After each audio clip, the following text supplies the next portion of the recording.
Au cœur des archives du musée se trouve un patrimoine musical vaste et largement méconnu, qui compte plus de 9000 instruments de musique, plus de 30 000 enregistrements sonores, des photographies, des métadonnées, des rapports ethnographiques, etc. Le projet Resoxy met en lumière les xylophones Manza parmi ses collections. Collectés il y a plus d'un siècle, les premiers instruments ont été acquis autrefois lors des expéditions belges au début du XXe siècle. Le terme Manza désigne à la fois une langue ubangienne parlée par le peuple Manja de République centrafricaine et le nom du groupe culturel lui-même. Cependant, dans le contexte des xylophones, le terme Manza désigne un type d'instrument à lame fixe muni de plusieurs résonateurs en calebasse que l'on trouve le long du fleuve Ubangi, dans des régions telles que Yakoma, Bondo, Guma, Bili, Bambeza, Poko, Doruma et Nyangara. Au moment de leurs acquisitions, les xylophones Manza étaient déjà rares. Ils appartenaient aux chefs et aux personnalités importantes des populations Zandé et étaient joués à la cour pour les cérémonies et les funérailles. Examinons de plus près 2 des xylophones Manza de la collection. Ces instruments appartenaient autrefois au chef Zandé Guga de Bondo. Ils ont été fabriqués par le clan Abandia, une sous-groupe du peuple Azandé. Ils ont été collectés par Armand Utero, un officier militaire belge, lors de son expédition de 1911 à 1913, puis rentrés dans la collection du musée en 1913. Chaque xylophone Manza est composé de 10 touches en bois, de chevalets et d'une planche principale. Le cadre comporte 10 trous circulaires contenant chacun un résonateur en calebasse qui amplifie le son. La taille de chaque calebasse correspond à la hauteur de la note produite par la lame située au-dessus. Les calebasses les plus petites produisent des notes aiguës, les plus grandes des notes graves.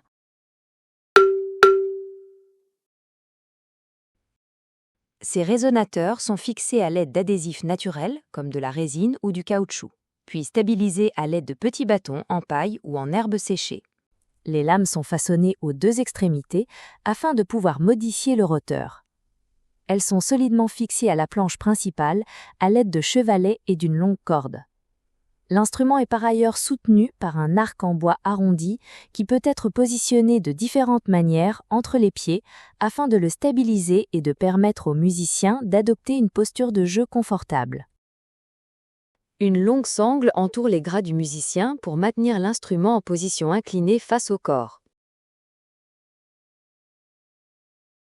Un xylophone Manza est accordé selon une gamme pentatonique avec 5 hauteurs distinctes. Chaque hauteur est associée à son octave, Do 5 à Do 6, La dièse 5 à La dièse 4, etc., créant ainsi une forme de zigzag caractéristique du système d'accordage. Les paires d'octaves suivent un rapport de fréquence précis de 2 pour 1.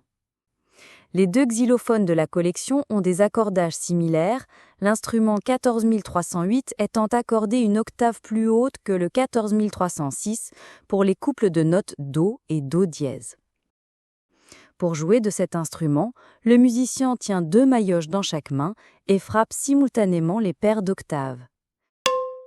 La main gauche joue la moitié gauche du clavier,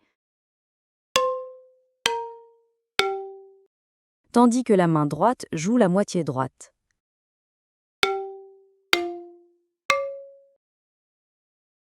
Écoutons maintenant un enregistrement datant de 1912, réalisé par Utero lors de son expédition. Le son du xylophone Manza est accompagné de tambours et de la voix de chanteur.